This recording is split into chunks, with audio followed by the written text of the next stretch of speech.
আমার ভেতরে যে এত পাওয়ার সে তো আগে জানা ছিল না বাপু।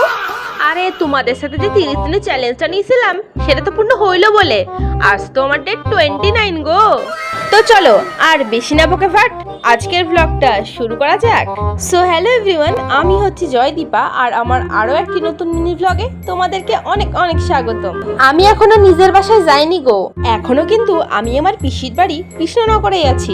তো দেখতেই পেলে সকালবেলায় ঘুম থেকে উঠে কিন্তু হাতের সামনে নাস্তা, ব্রেকফাস্ট, চা, কফি সব একসাথে পেয়ে গেছি। তোমরা তো সবাই জানো আজ কিন্তু হনুমান জয়ন্তী, মানে আমাদের বজরংবলীর হ্যাপি বলা বার্থডে। আর আমার পিসির ফ্ল্যাটের সামনেই কিন্তু এখানে দিচ্ছিল হনুমান জয়ন্তীর প্রসাদ।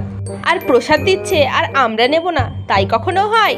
তো রোদের মধ্যে পুড়তে পুড়তে আমরা কিন্তু দাঁড়িয়ে পড়েছিলাম লাইনে। তারপর কিন্তু আমাদের প্লেটে পড়ে গেছিল সুন্দর সুন্দর পোলাও আর তার সাথে আলুর দম, আর বজরংবলীর ফেভারিট আর আমারও ফেভারিট লাড্ডু। তো প্রসাদ খেয়ে কিন্তু নাস্তা নাস্তার দিকে চলে এসেছিলাম বাড়ি। আর বাড়ি এসে কিন্তু এত খিদা পাওয়া গেছিল, 6 জনে এক হাঁড়ি ভাত সাবড়ে দিয়েছিলাম। যে যাই কও না কেন, ফ্ল্যাট মানে আমার কাছে কিন্তু বন্দি জেলখানার মতো ভাই। তো তারপর এদিকে আমরা টুকুস টুকুস করে কিন্তু চলে গেছিলাম কৃষ্ণনগরের মার্কেট ঘুরতে।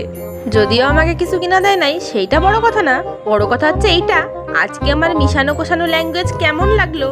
তো আজকের মতো এখানে শেষ করি, দেখা হবে কাল, বাই।